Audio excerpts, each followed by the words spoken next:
The janitor's closet is your new office, Uncle Richard smirked, gesturing to the cramped space that smelled of bleach and old mops. We need your old office for the new VP, someone with actual business experience.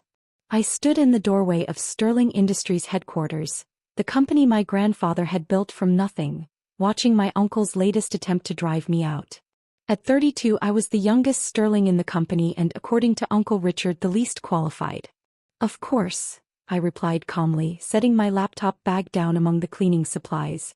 Whatever's best for the company. His smirk faltered slightly at my easy acceptance. He'd expected protest, maybe even resignation. That's what he'd been pushing for since grandfather died 6 months ago, leaving me a small but significant portion of shares in the company. Just remember, he called over his shoulder as he left, board meeting at 2 p.m. Try not to smell like disinfectant. I waited until his footsteps faded before pulling out my phone. Everything set for this afternoon? I asked my lawyer. All shareholders have confirmed their attendance, Sarah replied. And the paperwork is ready. They don't suspect anything. Uncle Richard's too busy playing corporate tyrant to notice what's been happening right under his nose. I looked around my new office and smiled. See you at 2. For the past 6 months, while my uncle had been systematically trying to push me out of my grandfather's company, I'd been quietly meeting with other shareholders. Many of them had been grandfather's old friends, concerned about the direction Richard was taking Sterling Industries. The company had been built on innovation and employee care values Richard had been rapidly replacing with cost-cutting and corporate politics.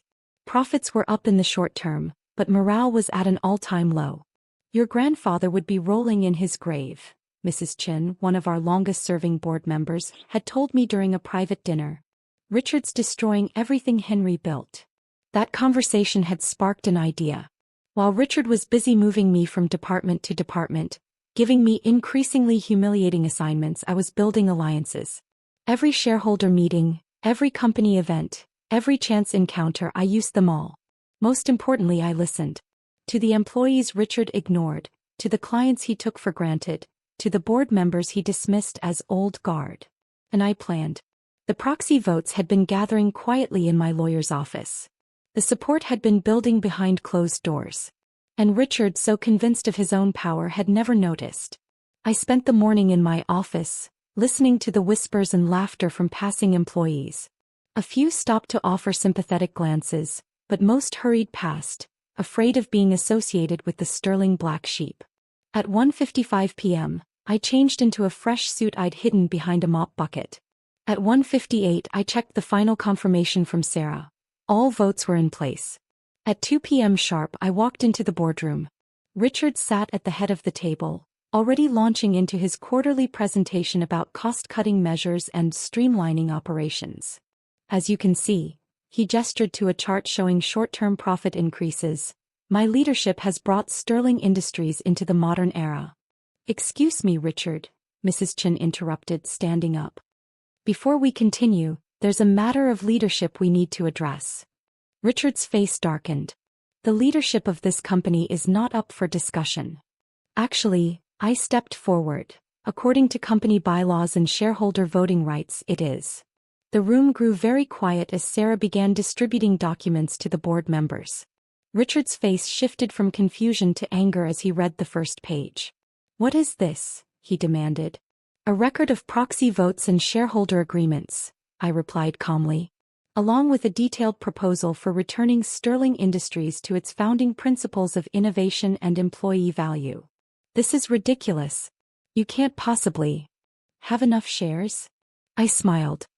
Actually, Uncle Richard, I do. Would the shareholders please indicate their support?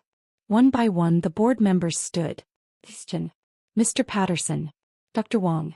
All of grandfather's old friends, all concerned about the company's direction under Richard's leadership. Meet your new chairman, Mrs. Chin announced firmly. The sound of Richard's pen snapping in half echoed through the suddenly silent room.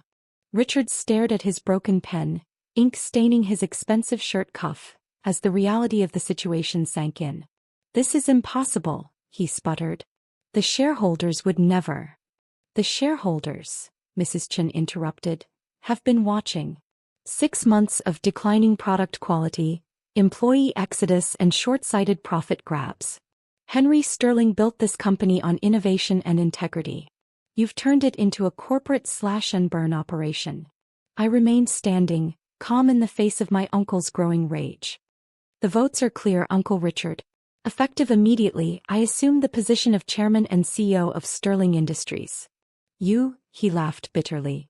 The engineering graduate who wants to waste money on research and development? The fool who thinks employee satisfaction matters more than quarterly profits.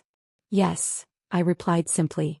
The same fool who spent 6 months learning every aspect of this company while you were busy moving me from closet to closet. Sarah started distributing another set of documents. My comprehensive plan for Sterling Industries' future. Richard's face grew redder with each page. This is a complete restructuring, I finished for him.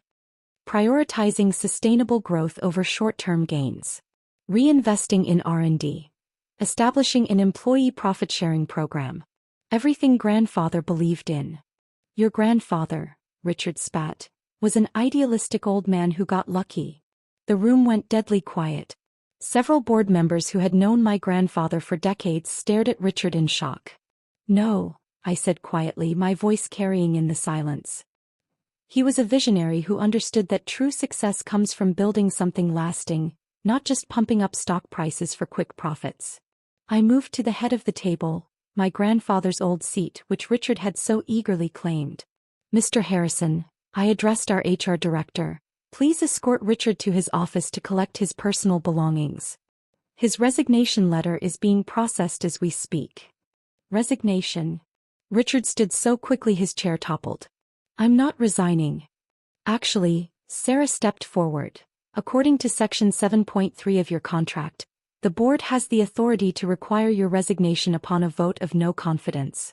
Which they've just demonstrated quite clearly. Richard looked around the room, seeking any allies but found none. 6 months of tyrannical leadership had left him completely isolated. You'll regret this, he threatened, jabbing a finger in my direction. All of you will regret this. The only regret, Mrs. Chin said calmly, was not doing this sooner. As security arrived to escort Richard out, I turned to the board.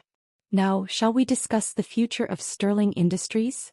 For the next 2 hours I presented my vision, not just charts and projections but real, sustainable changes. The board members, many of whom had initially seemed skeptical of my age and experience, began to lean forward, engaged and excited. This environmental initiative, Dr. Wong pointed to one proposal, it's exactly what Henry would have wanted. And the employee education program, Mr. Patterson added. Investing in our people, we've lost too much talent under Richard's leadership. As the meeting concluded, Mrs. Chin approached me privately.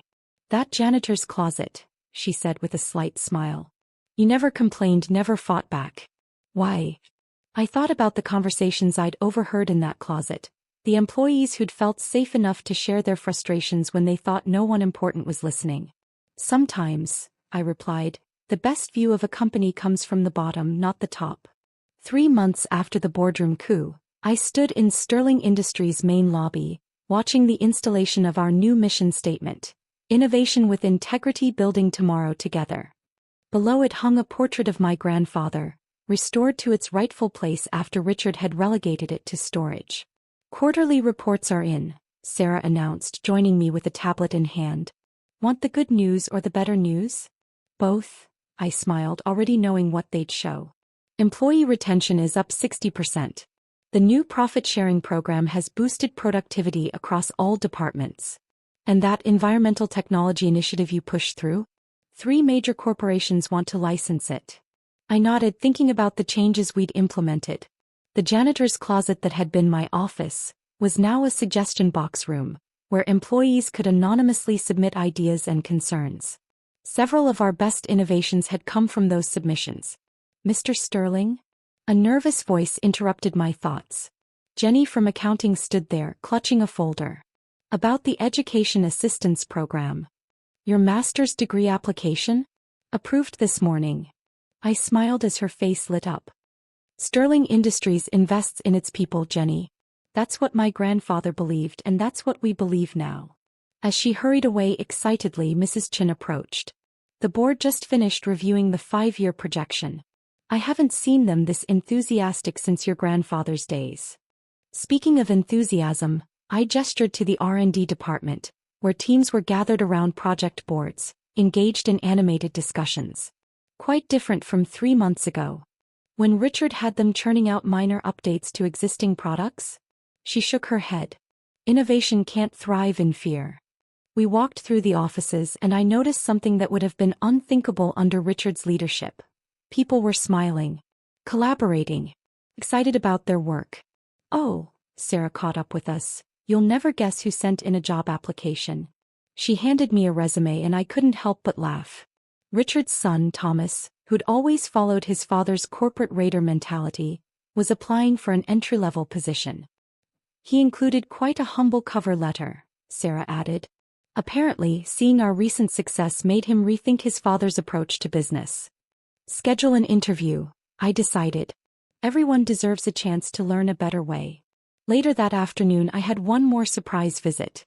The cleaning staff, led by Mr. Rodriguez who'd shared his closet office with me, came to present something. We took up a collection, he said proudly, unveiling a plaque. For your new office. The plaque read, "From the ground up, leadership that remembers its roots." This, I told the gathered employees, means more than any quarterly report. I hung it prominently in my office, not the massive corner suite Richard had occupied, but a modest room with glass walls and an open-door policy. The janitor's closet key hung framed beside it, a reminder of where true leadership insight comes from. That evening, as the sun set over the city, I found myself back in that closet, now transformed into the suggestion room. The walls were covered in sticky notes, ideas, dreams, innovations from every level of the company. Your grandfather would be proud, Mrs. Chin said softly, finding me there. Not just of the company's success but of how you achieved it. I picked up a recent suggestion note. What if we used our new environmental tech to help underfunded schools? It was signed by Thomas, Richard's son. Sometimes, I replied, the best view of what needs to change comes from the places others think aren't worth visiting. 1 year after taking over Sterling Industries, I stood on the stage at our annual company meeting, addressing not just employees but also the media. We'd become something of a business phenomenon, the company that proved ethical leadership and innovation could coexist with profitability. Last year, I began, someone thought putting me in a janitor's closet would teach me my place. They were right. It taught me exactly where I needed to be to understand this company's heart. The audience chuckled, but the message was clear. Our story had become a case study in business schools. The Sterling Revolution: how traditional corporate values created modern success. Our profits have doubled, I continued, not through cost-cutting or layoffs, but through innovation and employee empowerment. Every person in this room has contributed to that success. In the front row, Thomas, now our rising star in environmental technology, sat with his project team. He'd proven himself over the past year, working harder than anyone to escape his father's shadow. Mr. Sterling, he told me recently, Dad called me a traitor for working here. I told him I'm not betraying our family, I'm finally honoring it. After the presentation I met with our expanded board. The table now included employee representatives alongside traditional board members. Another change that had initially raised eyebrows but had proven invaluable. The employee education program has produced 12 patents this quarter, Mrs. Chin reported proudly. Jenny from accounting, who you approved for the master's program. Her financial modeling algorithm is revolutionizing our forecasting. And the suggestion box room? Mr. Patterson asked with a knowing smile. Still our best source of innovation, I confirmed. Though we've had to expand to 3 rooms now. The company had grown, but not in the way Richard had envisioned. Instead of aggressive acquisitions and cost-cutting, we'd grown through innovation and employee development. Our profit-sharing program had made headlines and other companies were starting to follow our lead. Later that day I received an unexpected visitor, Uncle Richard. He looked older, less polished than the man who'd once commanded the boardroom. I saw the quarterly reports, he said without preamble. You've done well. We've done well, I corrected. Every person in this building has contributed to that success. He wandered to the window, Looking out at the campus, we'd expanded to include childcare facilities and continuing education classrooms. Your grandfather, he said quietly. He used to talk about business having a soul. I thought it was sentimental nonsense. And now I see what he meant. He turned back to me. The janitor's closet. That was cruel of me. It was educational, I replied. Every leader should spend time at ground level. In fact, I picked up a folder from my desk. We've started a program requiring all executives to work alongside different departments for a week each quarter. Learning from the bottom up, he nodded. Henry would have loved that. Would you like to see something? I led him to the suggestion room, his old executive bathroom now transformed into a hub of innovation. The walls were covered with ideas, dreams, and projects in development. In one corner, a small plaque read, "From this room giants grew." Thomas's environmental project started here. I pointed to an old sticky note. So did our employee education program, our childcare center, and our community outreach initiatives. Richard touched one of the notes gently. I never would have seen this potential. Because you were looking down from the top floor. Real vision sometimes requires starting from the ground up. As he left, notably humbler than he'd entered, I checked my calendar. Tomorrow was my week working with the maintenance team, part of the rotation I'd instituted for all executives. Your grandfather, Mrs. Chin said, finding me later in the suggestion room, he used to say that true success isn't built in boardrooms, it's built in the spaces where real work happens. I looked around at what we'd created, not just a profitable company but a community.